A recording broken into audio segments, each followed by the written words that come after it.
Well, hello knitters. It is I, Eric of Sticks Plus Twine. Welcome back to my channel. Believe it or not, this is the fourth time today I've recorded this episode. The first time something happened, then the second time I forgot to put the mic in, and then the third time recorded the entire thing. But my camera didn't focus. I think I had turned off the eye tracking focus because this thing should follow my face and focus as I move. It didn't do that. So I'm kind of hoping this time, not third time's the charm, this time is the fourth time's the charm. So maybe that'll be the episode title. Let's find out. So what are we going to talk about today? My gosh, can you believe it's only been a week since I did the last one, but here we are. Surprise. I think, it's that part of that adage that, when you have the right tools, it makes the job a lot easier. I feel like I've finally got the right setup, the right tools, everything in place and in motion to make this a lot easier. So it's not quite such a labor of love to put together. So I'm here recording in my home studio. And by studio, I mean the office, i.e. the second bedroom in my apartment. And you can see I have just shifted my chair a little bit. Some folks actually were talking about the chair. It's from IKEA. It's not a very expensive chair, but it's awesome. I kind of love it. It has a matching footstool, which is here to my side, which is where I have all the stuff I'm going to talk to you about today. What else? I have an Italian soda sitting here, which is just a fancy way of saying it's soda water with sugar-free syrup in it. Strawberry today. I've got my show notes. I've got my scented candle on because I'm feeling the fall vibes. And even though it's still it's still 25 degrees outside, which is actually cool for us lately. That's, for American viewers, that's Celsius, not Fahrenheit, because you'd be like, girl, what are you doing wearing a t-shirt in 25 degrees? No, it's Celsius. So it means it's warm. Anyway, so we're going to talk about some stuff that I'm working on. Talk about some new additions to the family. We're going to talk about organized knitting. You guys had such a great response to that start of that sort of segment that it's actually going to be a bit of a three-for-all, like what I said there, not free, you got it, where we're going to talk about a little extension of last week's chat about how I organize the needles, my fixed circulars. You guys were really adamant about how much you'd like a home tour, so I've already filmed that. I'm going to do a little bit of filming of it tonight because I've added some lighting in here specifically, so I thought it'd be kind of nice to show sort of daytime, nighttime. So that's going to happen. I might actually put that in a second video. We'll see. So we're going to talk about that, and then we're going to talk about a very fun fall cal that I'm launching. So stay tuned and let's get into it.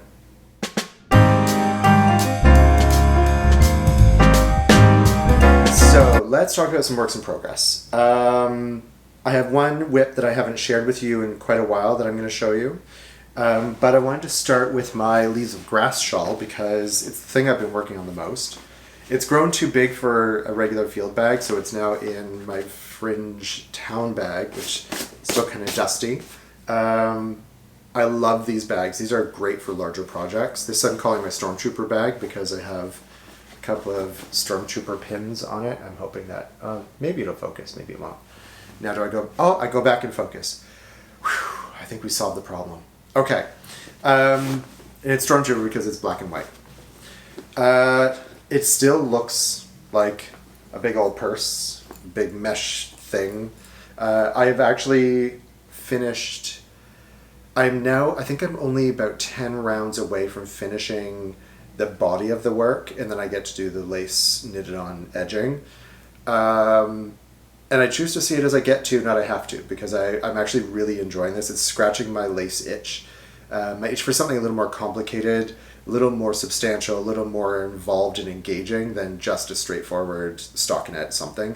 There's a time and place for that, and garter some things. But this is something I wanted a bit more. So this is Quince & Co. This is the Finch base in the colorway Honey.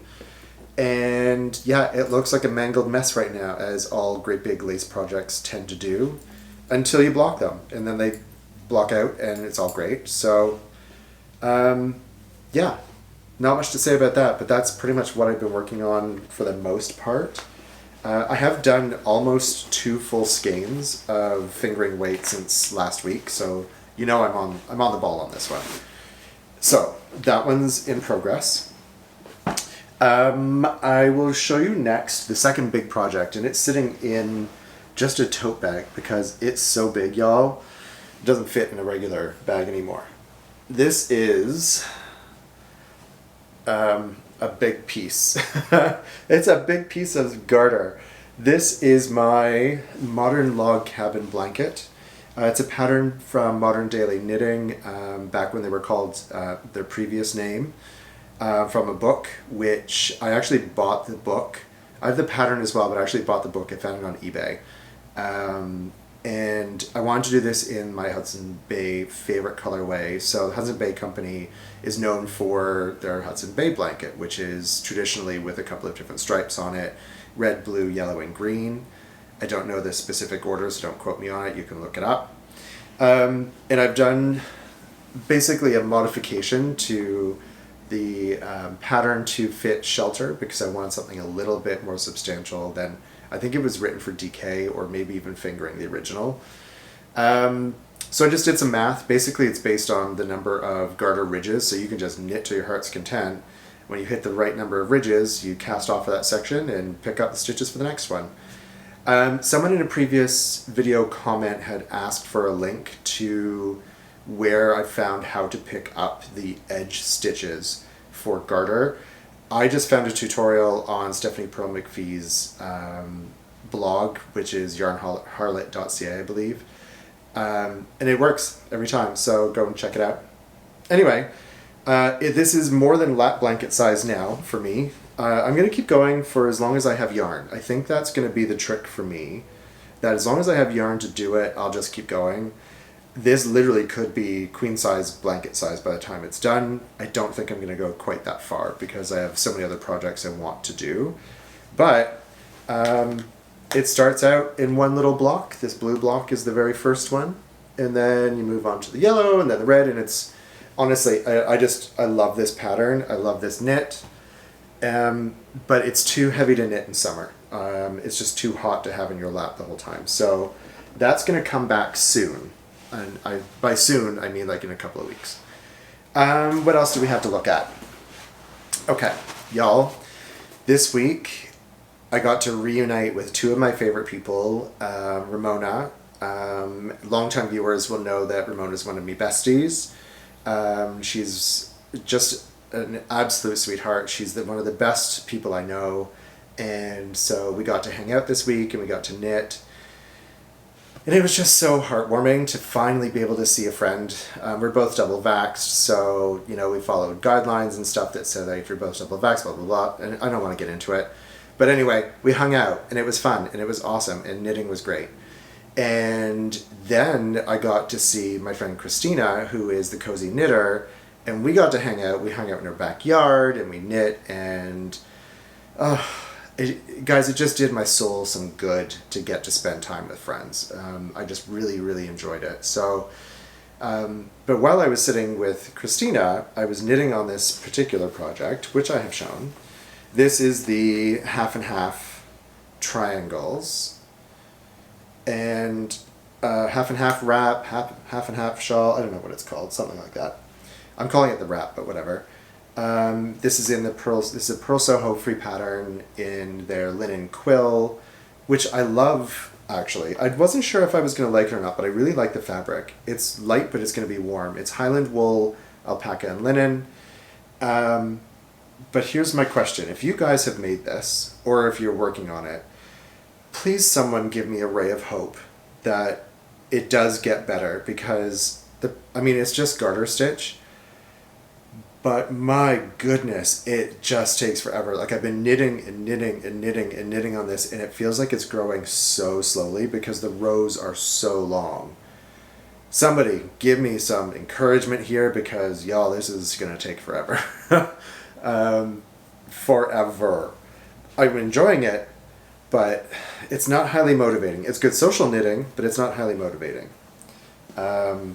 anyway, I made some progress on that. Not a huge amount, but I'm enjoying it. And of course, I'm loving this bag. Every time I get to use this bag, I just love the leather. It gets softer and more beautiful with time. This is the camo bag from Sandy by the Lakeside Bags. It's her camo bunny bag. I love it.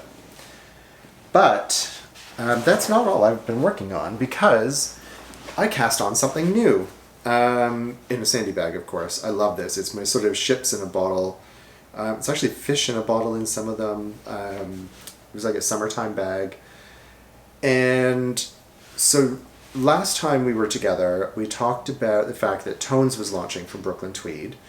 And I placed an order and I got it in. It actually came lickety-split, which is like unusual. Not that Brooklyn Tweed doesn't ship quickly, they really do, but it gets held up at customs quite often. But this stuff, I still couldn't wait because I didn't know how long it was going to take. So I went to my own local yarn shop and bought some. And I cast on a hat, which is part of their launch patterns for Tones. And I cast on the Sparkwood hat.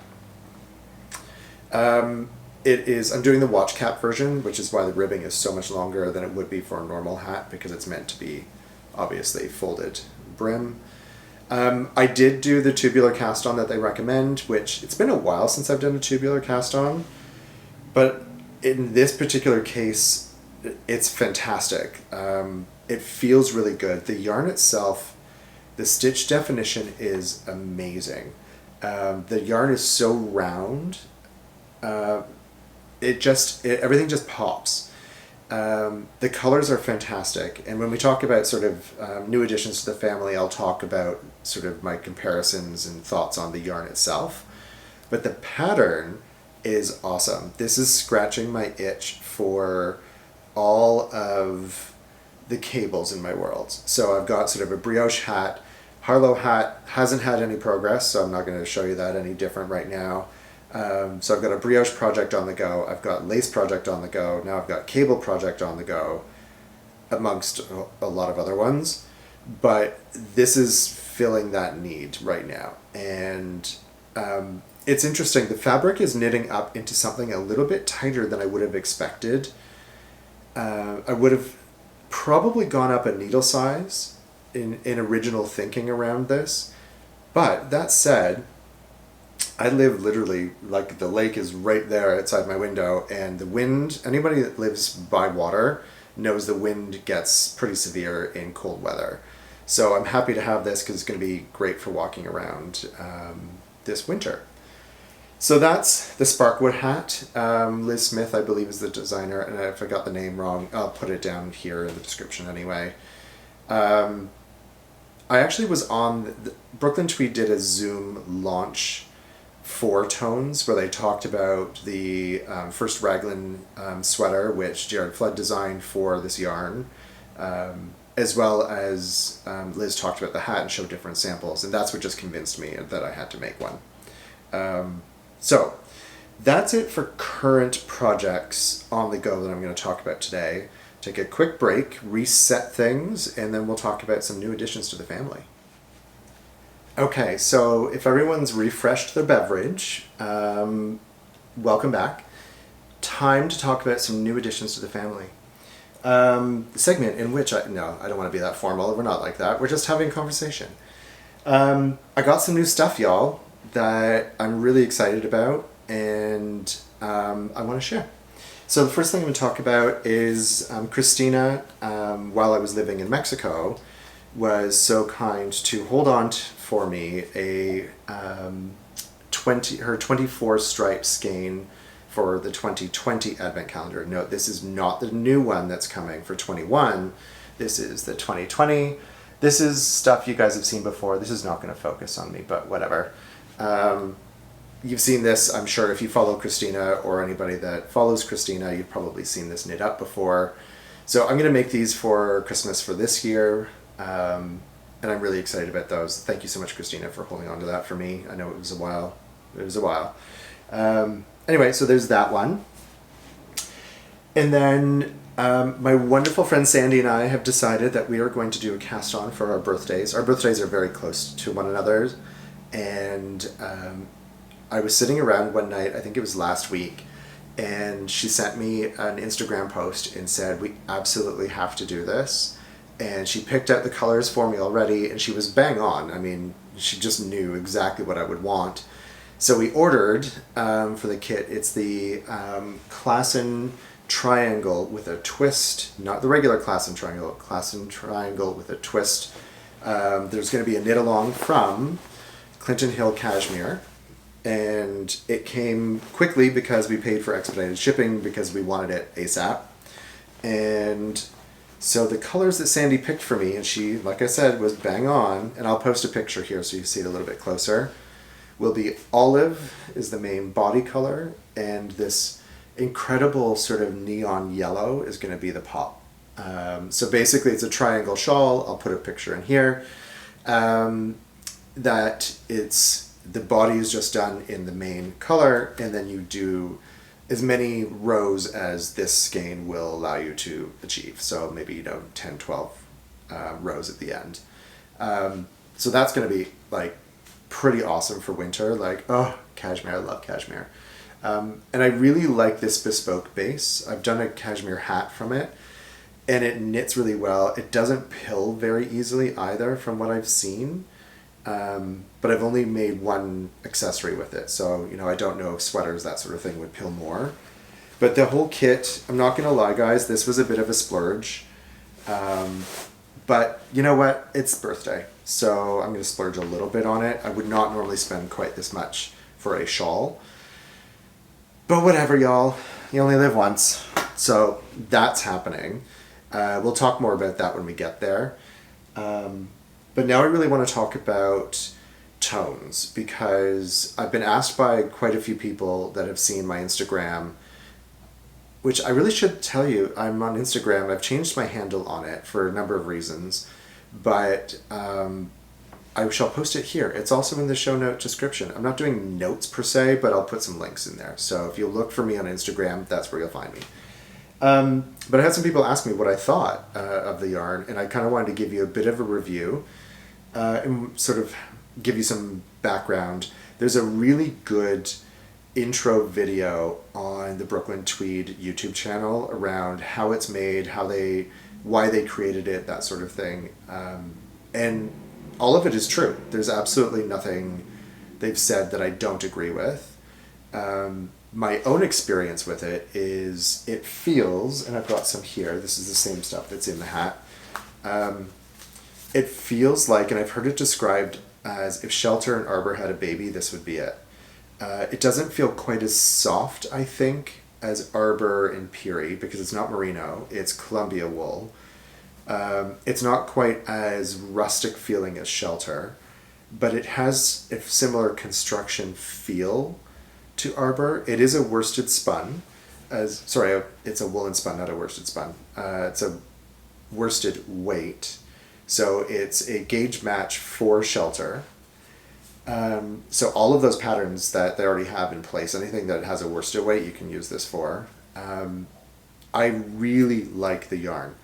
I love that it feels bouncy. It knits up really, really well. It's not splitty in the slightest.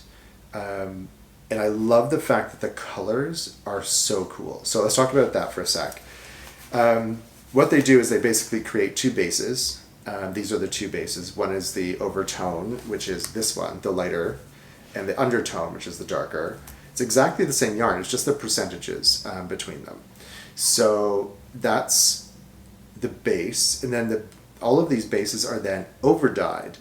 And they're overdyed in various colors that make up the palette, but because they have different bases, they come out slightly differently. I love the color palette. It's fresh, it's modern, it's vibrant, it's all of these great things. I do wish there was a slightly darker blue in there. It feels very summery, but I do wish they had a bit more, I don't want to say like an indigo, but something that's just a little bit deeper. Not quite as deep as navy, perhaps. Royal would be nice, but anyway, I digress. So these are the two bases that are not overdyed. But then they put together yarns like these, where this is actually the same dye bath. This is the Goldfinch colorway. The overdyed is the lighter, the overtone is this one. They're all overdyed. And this is the undertone. So they would work really, really well together. I have plans actually for a different colorway that I bought, which is called Zest. And I love these colors. So what I'm planning on doing is I have a sweater's quantity of these three together. I'm trying to decide if I'm going to adapt an existing pattern to use these colors, but I have this really specific idea of something I'd like to design that I think would be really cool that would highlight these in a particular way. So you never know, I might actually design a sweater. Should I? Who knows? Overall, I think that this is an incredible addition to their yarn line. They've added, I'm not going to lie, I was not a huge fan of dapple. I don't like cotton. And I find, even with the addition of wool and dapple, it didn't quite work for me. But that's, I mean, not everything does. But I love Peary, I love Arbor, Shelter and Lofter, of course, is near and dear to my heart. That's what this entire, this is sort of there's a whole shelf of Brooklyn Tweed here.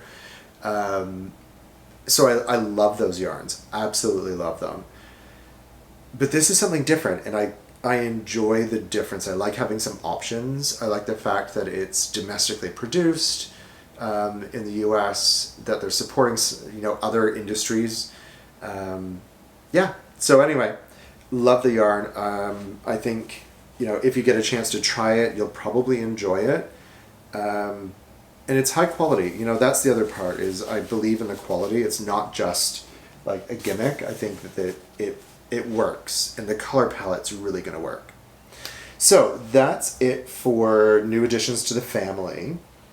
I'm going to take a quick little break, and then we're going to talk about some organized knitting. Welcome back. We're going to talk about some organized knitting. So real quick, last episode, it was a week for me, but depending on when you're watching this, we talked about these cute little cards that I made for inserting into a 4x8 poly bag for fixed circulars. These I have now put the PDF of these onto Etsy if you would like them. If you want to make your own, have at it. It's not anything super unique or individual, but if you want the work already done for you, the PDFs are there. You can just pick it up on Etsy. Just look for, I think I have it under Sticks Plus Twine, but I'll put a link below and you can take a look and see if you want them as well. There's 16-inch, 24, 32, and 40-inch versions of these in all of the various sizes, and I've included a needle conversion chart as well if you wanted to put one in your box the same way I did in mine. So that's super easy organized knitting there. That sort of led into the idea of doing a home tour, which so many of you, oh my gosh, so many people commented that they wanted to see it. I'm a little nervous about it just because, it's my home, it's personal, but I'm happy to share with you what I've done in some of my organizing techniques. Like I said in the last episode, I'm a huge fan of the home edit, so I did adapt some of their technique and style into organizing my own home, which I'm in love with. I'm not gonna lie, I love this place. I don't know how long I'll be here. I'm hoping it's quite a while, but I feel like it's truly become home. So I'm going to share that as well. That'll be sort of either a separate video or I'll put that at the end of this one, so stay tuned for that. But that brings me to Organized Knitting Part 2. Part of Organized Knitting for me was taking an inventory of all of the whips that I currently have outstanding. I'm great at planning for new projects. I'm great at acquiring yarn and patterns and planning what I want to make. But then I get like shiny things and go, oh, squirrel, new pattern, ooh, new yarn. And I forget about the things that I already have in progress. So I'm announcing today that I'm launching the Fall. Yes, you heard me right. This is, I'm not stuttering, the Fall. The Fall Finish Along, which #S+T Fall 2021, it should be down here. Where we're going to just finish stuff. We're going to start September 1st and go through till October 31st. And we're going to finish some stuff. I, at last count, had 23 whips, of which some are long-term projects, so I'm not expecting them to be done lickety-split. I've got the Jelly Roll blanket. That's a longer-term project. My Hudson Bay blanket, that's a longer-term project. But I have a Moonwake cowl, for instance, that I cast on over a year ago. Beautiful pattern, Mayak yarn, love it. It's half done. I could finish that thing pretty quickly if I would just buckle down and get it done. So what we're going to do is we're going to finish stuff. So not a lot of time to prep because, for goodness sake, I'm sure you've got a whip somewhere that needs doing. The only real rule is it's going to go on Instagram, use the hashtag. The more times you post, the more chances you have to win. Win, you say? Yes, there will be prizes. I have done a yarn collaboration with Christina, the Cozy Knitter, of a colorway that I got to pick the colors for, which I'm like, whoa, excited. So we will be giving a skein of that away. We'll wait until that's actually announced, and then we'll reveal what that looks like. I have a bag from Sandy that's going to be one of our prizes. We'll reveal that on Instagram as well. And then thirdly, we will have a prize from Annie Perrin from Montreal. She's going to be providing some yarn for us to give away. And then I myself am going to donate some new patterns because I figure if you finish some stuff, you're going to want to knit some more. So why not? So I'm going to donate 3 digital versions of patterns up to $10 on Ravelry or wherever you want your pattern to come from. Because who doesn't want new stuff? I do. So we've got 6 prizes in total. September 1st through October 31st. Instagram, use the hashtag. We'll go through the hashtag. We'll pick some winners. Yeah, it'll be fun. Super casual. Just get some stuff off your plate. I would suggest you take an inventory. This is what I'm doing anyway. I've taken an inventory of all of the projects that I have on the go. I'm going to make sure I have a project page in Ravelry set up so that I can sort of focus on prioritizing what I want to get done and when. I've made notes about what bag it's in, what needles I'm using so that I know where my needles are, how much completion is there, and if I'm going to finish it or frog it. I kind of feel like there's a couple that just need to be frogged. I'm never going to use them, I'm never going to wear them, but I can reclaim the yarn. So that's what I'm going to do. And then I'm just going to just keep firing them out there and just get them done. I have a pillow, for instance. I've done the knitting. The knitting's been done for well over a year. I need to seam it, but I don't want to seam it. If anybody wants to do seaming, let me know. I'll give you a free entry into it. I'll give you a pattern. I'll pay you. I don't care. I just want it done. Anyway, so that's going to be the fall. Hopefully it'll be some fun. It'll be good for you. Question. What if I don't have a whip? What if I just want to participate? Well, start something and finish it. And if you finish it, you've followed along. So why not? I'm not going to stand on ceremony in a lot of this stuff. I don't think there needs to be anything formal about it. Yes, there will be some prizes. No one's going to be sour grapes about stuff. It's like, hey, if you finish stuff, that's great. We're doing it for the love of the craft, right? And it would be nice to win something, sure. But let's just, like, be adults about it. What else did I want to say? I think that's about it for this time, guys. I feel like 4th time's the charm. We've moved right along super quick. I can see my battery on my camera is about to go kaput, so we're going to wrap this up. Hopefully you've had a great week. We'll talk to you real soon. You can follow me on Instagram. If you liked this episode, give it a thumbs up. If you really liked it, maybe subscribe. You'll get notified next time I post something, which shouldn't be terribly long because I am sensing some finished objects coming along the way. Anyway, stay tuned and have a great weekend, y'all. We'll talk to you soon. Bye-bye.